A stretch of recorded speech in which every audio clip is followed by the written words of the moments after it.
Radhe Radhe friends, कैसे हो आप सब। मैं इस वीडियो में शेयर करूंगी मेरा फर्स्ट ट्राइमेस्टर का एक्सपीरियंस कैसा रहा, और इससे आप लोगों को भी ना थोड़ा बहुत इजी हो जाएगा समझने में कि कैसा रह सकता है। मतलब जिसका भी अभी फर्स्ट ट्राइमेस्टर चल रहा है, इस टाइम क्या क्या एक्सपेक्टेशन रखना चाहिए। वैसे तो अभी मेरा ना थर्ड ट्राइमेस्टर चल रहा है, 8 मंथ चल रहा है, और 34 वाले वीक में 5 डेज़ चल रहा है। फिर मैंने सोचा आप लोगों के साथ ना फर्स्ट ट्राइमेस्टर का एक्सपीरियंस शेयर करती हूँ। वैसे मैंने किसी भी वीडियो में शेयर नहीं किया। देखो, मैं बैठ के ना सब्ज़ी बना रही हूँ। सब्ज़ी मतलब सिर्फ आलू बनाऊँगी, क्योंकि एकादशी का दिन है और एकादशी में हम आलू प्रसाद ही पाते हैं सिर्फ।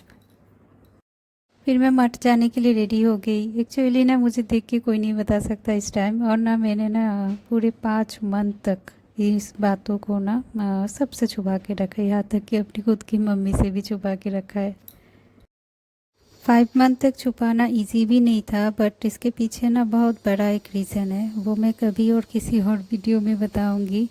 वैसे तो मैं और मेरे हस्बैंड जानते थे बस, और कोई नहीं जानता था इस बारे में। सुबह सुबह उठ के ना मैं गई थी मंदिर मंदिर की साफ़ सफाई करने, क्योंकि अगले दिन थी रथ यात्रा। तो रथ यात्रा से पहले ना, एक दिन पहले पूरी मंदिर की साफ़ सफाई करते हैं सब भक्तजन मिलके।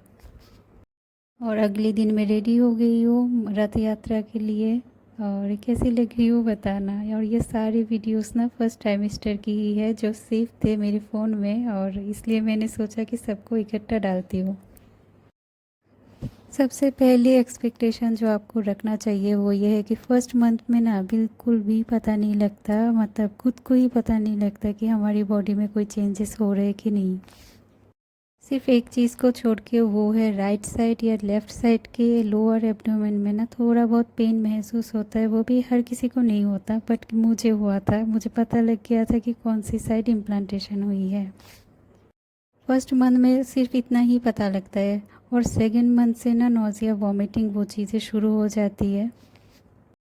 जो कि ये मेरी सेकेंड प्रेगनेंसी थी, तो मुझे ना फर्स्ट मंथ में कुछ भी पता नहीं लगा कि कोई भी चेंजेस आया है कि नहीं। बस फर्स्ट प्रेगनेंसी में मुझे फ़ील हुआ था, सेकेंड प्रेगनेंसी में कुछ भी फ़ील नहीं हुआ। इसलिए आप लोग मुझे देख पा रही हो, मैं कंफर्टेबल होके आराम से सेवा का काम कर रही हूँ, कोई प्रॉब्लम फ़ील नहीं हो रहा है।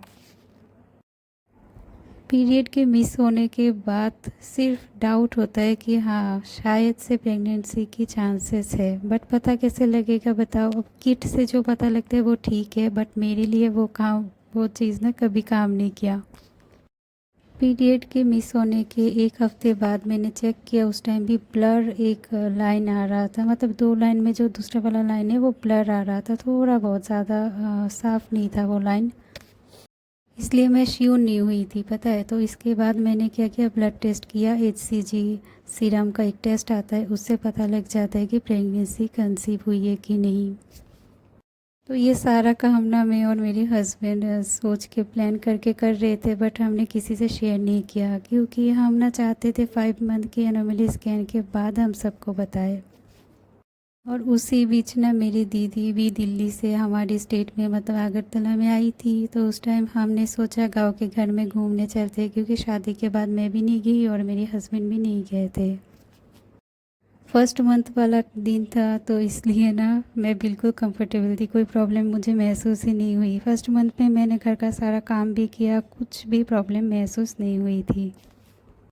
वैसे तो इस टाइम खाना पीना भी बिल्कुल सही था, भूख भी लगती थी अच्छे से, सब ठीक ठाक था। तो मैं डाउट भी कर रही थी कि मैं सच में प्रेग्नेंट हूँ। जब HCG का रिज़ल्ट आया, उसके बाद हम गए थे डॉक्टर के पास, जो कि था सिक्स्थ वीक। उसके बाद उन्होंने सोनोग्राफी की, करके देखा कि हार्ट बीट आई है कि नहीं। तो मुझे ना बहुत डर लगा था, क्योंकि डॉक्टर ने ये बोला ये हेल्दी प्रेगनेंसी नहीं है, और हार्ट बीट भी नहीं आई। फिर मैं बहुत ज़्यादा डर गई थी, मेरे हस्बैंड भी बहुत ज़्यादा डर गए थे, क्योंकि फ़र्स्ट प्रेगनेंसी में कॉम्प्लिकेशंस थे, तो वो तो अब नहीं है। तो सेकंड प्रेगनेंसी में भी अगर कुछ प्रॉब्लम हुआ तो हम कैसे जिएंगे, कैसे रहेंगे, इसको हम सह नहीं पाएंगे। तो जिन डॉक्टर ने हमें ऐसे बोला कि ये हेल्दी नहीं है, हमने उनको चेंज करके ना दूसरा डॉक्टर दिखाया, जिसको मैं फ़र्स्ट प्रेगनेंसी में भी दिखा रही थी। क्योंकि जब डॉक्टर की बातें पसंद नहीं आता ना तो हमें उनको चेंज कर ही देना चाहिए। फिर हमने क्या किया, डरते डरते दूसरे मतलब 2 हफ्ते बाद ना फिर से हमने स्कैन करवाया 8 हफ्ते में। उस टाइम भी ना हार्ट बीट नहीं आई थी तो हम ना फिर डर गए, पर कुछ नहीं कर सकते ना, हमारे हाथ में कुछ भी नहीं था, सिर्फ प्रे कर रहे थे कि हार्ट बीट आ जाए। हमने डॉक्टर को नहीं बताया था कि हमने 2 बार चेक किया, दोनों बार हार्ट बीट नहीं आई, क्योंकि वो भी डर जाते और हम भी और ज़्यादा डर जाते। इसलिए हमने क्या किया, 2 हफ्ते बाद फिर से करवाया स्कैन। हर टाइम एक ही टेंशन रहता था कि हार्ट बीट आ जाए, हार्ट बीट आ जाए। और उसके बाद पता है तीसरी बार जब हमने करवाया स्कैन, उस टाइम ना हार्ट बीट आ गई थी और हमें अच्छा लगा।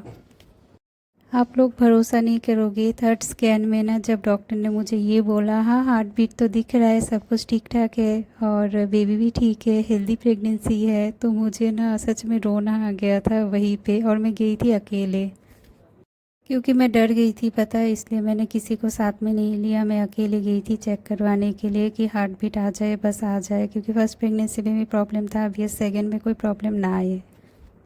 तब 10 11 या 12 हफ्ते के टाइम में हार्ट बीट आ गई थी और हमें सही लगा, क्योंकि ये फॉलिक एसिड तो शुरू से ही चल रहा था तो कोई प्रॉब्लम नहीं था। और बाकी मेडिसिन भी हमने कंटिन्यू किया जो जो दिया था प्रिस्क्राइब करके। ये देखो, उस टाइम मैं अपने मायके में भी घूम रही थी खुशी से, क्योंकि खुश थी और मैंने किसी को बताया भी नहीं था, सिर्फ मेरे हस्बैंड को ये सारी चीज़ें पता था। और मैंने जब उनको बताया ना, वो भी खुश हो गए पता है, क्योंकि आपको समझ ही आ रहा होगा। उसके बाद जो ये नौजिया का सिम्टम चलता रहा, मतलब खाना कुछ भी खाया नहीं जाता था और यहाँ तक कि मैं खाना भी नहीं बना सकती थी, मुझे स्मेल, किसी भी चीज़ की स्मेल अच्छी नहीं लगती थी। फर्स्ट के 3 मंथ मेरे हस्बैंड ने खाना बनाया, 4th मंथ के मीट के बाद शायद जब मुझे भूख थोड़ी बहुत बढ़ने लगी, उस टाइम से मैंने खाना बनाना स्टार्ट किया। इस टाइम एक्चुअली 3rd मंथ चल रहा था और मैं गई थी एक डिवोटी के घर, वहाँ पे हमें ना प्रसाद के लिए इनविटेशन मिला था और हमने तो किसी को बताया ही नहीं था कि मैं प्रेग्नेंट हूँ। वहाँ पे जाके ना भारी भारी सामान उठा के मुझे सर्व भी करना पड़ा, मतलब डिवोटीज़ को। तो वैसे तो मेरे हस्बैंड सोच रहे थे कि कुछ गड़बड़ ना हो जाए, क्योंकि ये सर्व कर रही है, सबको परोस रही है। जितने भी मेहमान आए हुए थे सब ना मिट्टी में ही बैठे थे और हम प्रसाद के लिए ना मिट्टी में ही बैठ के पाना अच्छा लगता है। तो मैं जो झुक झुक के सबको सर्व कर रही थी ना, मैं भी डर रही थी, मेरे हस्बैंड भी डर रहे थे, बट हम किसी को कुछ बोल नहीं पाए। बट मैं बाकी सारा काम कर लेती थी, सिर्फ खाना नहीं बनाती थी। जैसे कि देखो, बैठ के मैं सब्जियां बना रही हूँ, सब्जियों को काट रही हूँ, रेडी करके दे रही हूँ सब कुछ, सिर्फ खाना नहीं बना सकती थी, क्योंकि उसमें ना बहुत स्मेल, जिस भी चीज़ का स्मेल मुझे आता था, मुझे ना उल्टी जैसा लगता था और उल्टी होता भी था बहुत। जब थोड़ा बहुत भूख लगती थी कुछ स्पेशल, वैसे तो मैं ही बनाती हूँ, अगर स्पेशल बनाने का मन होता ना, लाइक पराठे या कुछ और, तब मैं खुद बनाती थी, जब मुझे मतलब मेरी तबीयत थोड़ी बहुत ठीक महसूस हुई। 3rd मंथ की एंड में देखो मेरा पेट भी दिखने लगा है अभी। और उस टाइम एक और स्कैन होता है, वो स्कैन भी मैंने किया और उसमें भी सब कुछ ठीक ठाक आया। बट साड़ी में इतना पता नहीं लगता था, इस तब तो मैं मठ में जाती थी, सबको पता नहीं लगता था, बताए किसी को भी पता ही नहीं लगा और मेरी मम्मी को भी नहीं, क्योंकि लूज़ लूज़ ड्रेस भी कभी कभी पहन लेती तो किसी को पता नहीं लगता था कि क्या चल रहा है मेरी लाइफ में। झूलन यात्रा का टाइम था तो मैं तो मट गई थी। वैसे झूलन यात्रा बहुत दिनों तक रहता है, बट मैं सिर्फ गई थी 2 दिन, क्योंकि ज़्यादा दिन मैं ट्रैवल नहीं कर सकती थी, मुझे बॉडी में थोड़ी बहुत प्रॉब्लम होती थी ट्रैवलिंग से। मेरे हस्बैंड मेरे लिए सारी चीज़ें लाने लगे जो जो मुझे पसंद होगा, लाइक सुबह अगर मैं खाना नहीं खाऊंगी तो मैं उस टाइम ना दूध के साथ कॉर्नफ्लेक्स टाइप कुछ खा लूँ, इसलिए ये देखो लेके आए थे। इस टाइम ख्याल रखने वाला सिर्फ मेरे हस्बैंड ही मेरे साथ थे। वैसे तो हमारे घर पे मेरी सासू माँ भी है, बट वो हमारे लिए कोई काम करना इतना पसंद नहीं करती है। हमें छोड़ के उनको एक्चुअली हर चीज़ें पसंद है, हर कोई पसंद है, बट हमारे लिए करना पसंद नहीं करती। यहाँ तक कि फर्स्ट के बहुत सारे महीने तक मुझसे तो बात ही नहीं किया, उससे पहले से बातें बंद कर दिया, तो मैं थोड़ी ना बताऊँगी कुछ भी। जो भी है, तो मैंने अपनी मम्मी को बुलाया कि मुझे जो जो चीज़ें पसंद है खाने के लिए वो बनाओ। एक्चुअली मैं अपनी मम्मी के हाथ का भी बना हुआ खाना नहीं खाती हूँ, तो वो प्रिपेयर करके देती है और मैं बना लेती हूँ। मतलब 3rd मंथ के ना लास्ट तक तो मैं थोड़ा बहुत ठीक महसूस कर रही थी, तो उस टाइम मैंने बनाया थोड़ी-थोड़ी चीज़ें। तो इस टाइम पूरे टाइम में एक्चुअली एकादशी का व्रत, भगवान के लिए सेवा और भगवत पाठ करना, ये सब कुछ मैं कंटिन्यू कर रही थी। मन में बहुत ज़्यादा खुशी तो थी, बट इसको मैं शेयर नहीं कर सकती थी किसी के साथ, पता है। बट मैं अपने हस्बैंड से तो शेयर कर ही रही थी और उनके साथ हर चीज़ें डिस्कस भी करती थी कि मुझे ये प्रॉब्लम हो रहा है, वो प्रॉब्लम हो रहा है। पीठ में थोड़ा बहुत दर्द भी होता था कभी कभी।